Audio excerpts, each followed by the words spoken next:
Imagine your national team plays, like, the absolute biggest game of the decade.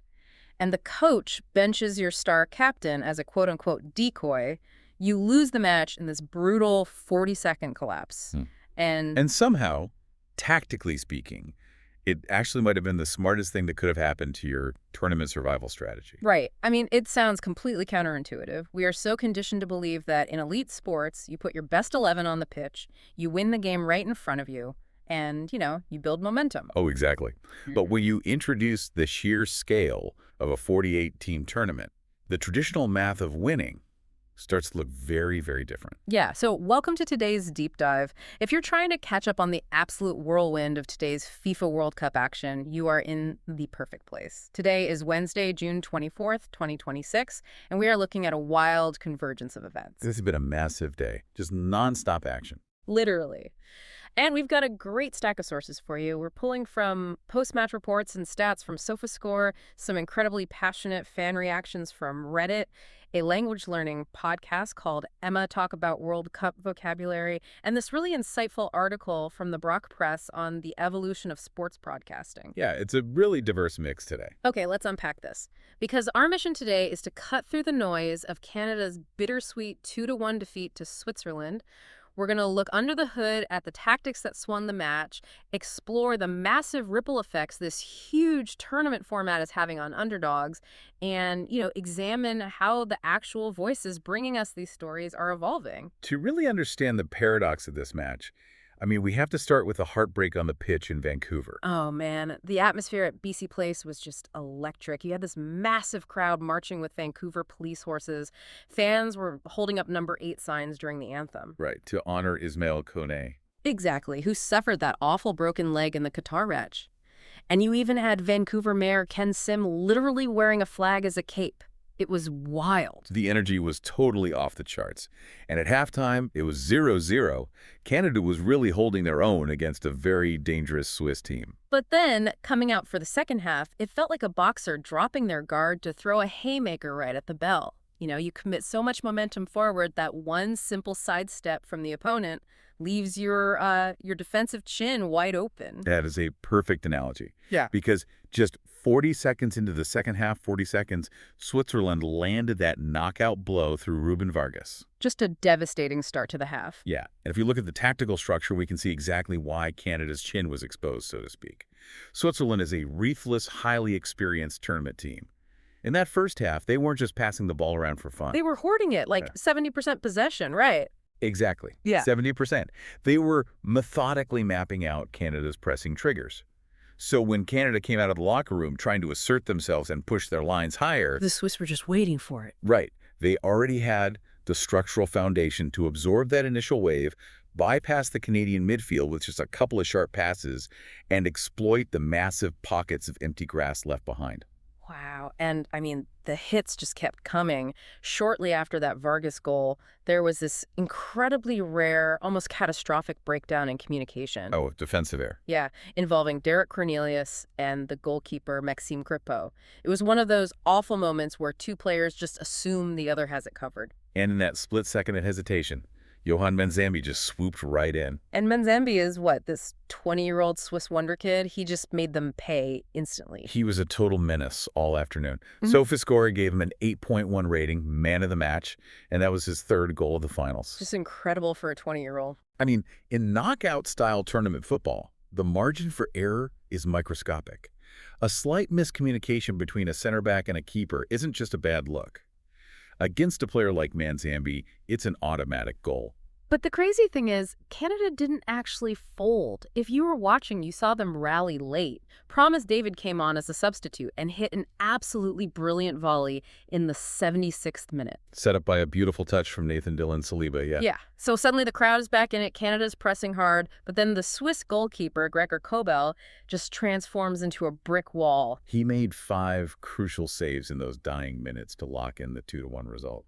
And if you just look at the raw stats, you'd almost assume Canada dominated. They had the edge in shots 11-6.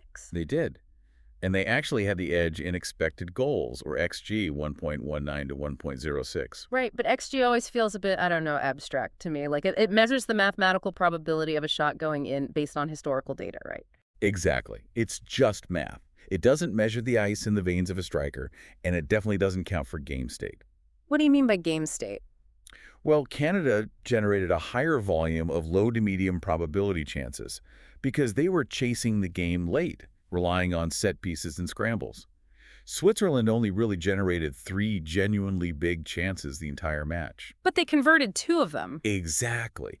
They managed the tempo flawlessly with that 70% possession, conserving energy, while Canada was basically just chasing shadows. Which brings us to the most controversial part of this entire match. And it wasn't even a play on the field. It was Jesse Marsh's decision before the whistle even blew. The decoy tactic. Yes.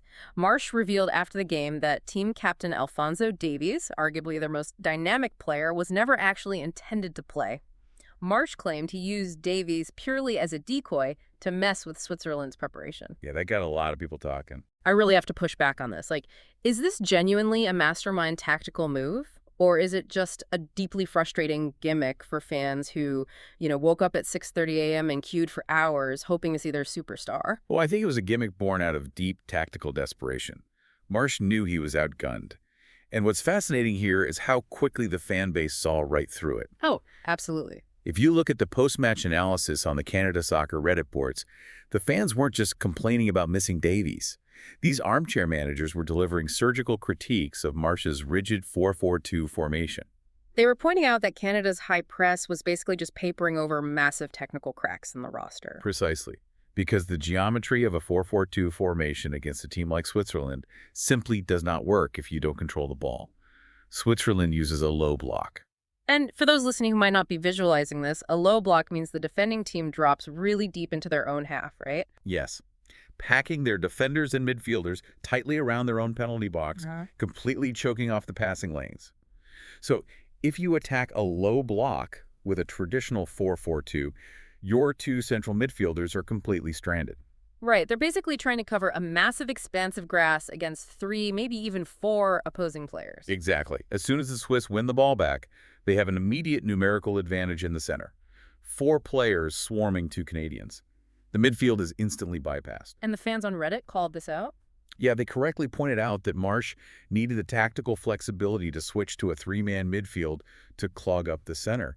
But because of injuries and, honestly, a lack of preparation in the friendlies leading up to the tournament, he just didn't have the depth to adjust.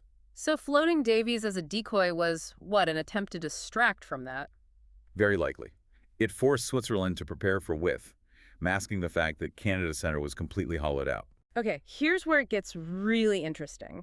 Because despite that hollowed-out midfield and the 40-second collapse and losing 2-1, Canada actually advances to the round of 32. Yep, they finished second in Group B. And by some bizarre twist of tournament bracket math, finishing second might actually be the greatest gift they could have asked for. If they had won and topped the group, they were on a collision course with Belgium. A massive European powerhouse. Right. But by losing, they instead travel to Los Angeles to face South Africa. Though it would be a massive mistake to underestimate South Africa right now. Oh, for sure. The landscape of this tournament is proving that the gap between the traditional elites and everyone else is shrinking rapidly. South Africa just pulled off a monumental 1-0 upset over South Korea. Largely thanks to their goalkeeper, Ronwen Williams, right? He was heroic. Absolutely heroic. Yeah. And perfectly illustrates this linguistic phenomenon we saw highlighted in another source today, the English language learning podcast, Emma Talk. Yes, they did a whole episode on World Cup vocabulary, which is just so fitting for today. They teach terms like how a match can be a thriller, how underdogs pull off upsets, and how teams like South Africa or even Japan act as dark horses. It's the perfect vocabulary for what we're seeing. But looking at this massive 48-team, 104-match format, does expanding the tournament actually make it more chaotic and exciting? Or does it just dilute the quality of the football, which was everyone's massive fear when FIFA announced it? Well, if we connect this to the bigger picture, the expansion hasn't necessarily diluted the quality at the top, but it has completely changed the survival ecosystem of the tournament. How so? You have to factor in the geography. Teams are flying thousands of miles between matches. They're going from the sweltering, humid heat of Miami one week to the crisp, cool air of Vancouver the next. The physical toll must be unprecedented. It is. In that environment, what separates the teams that advance from the teams that go home isn't just your starting 11. The ultimate currency in a 48-team tournament is bench depth. And we saw that currency cash out huge today. Morocco beat Haiti 4-2, and the narrative was entirely dictated by the bench. Yep. Soufiane Rahimi and Jazimi Yassine came on as subs and just ripped the game wide open against a really fatigued Haitian defense. Because when you're traveling across time zones, playing your third match in 10 days, defensive concentration inevitably slips. That's exactly when depth players capitalize. Yeah. But, you also still see the absolute titans doing what they do best. Brazil dominated Scotland 3-0 with 2 goals from Vinicius Jr. And Mexico routed Czechia 3-0, capped off by a fantastic debut goal from Mateo Chavez. So the superstars are still defining the critical moments.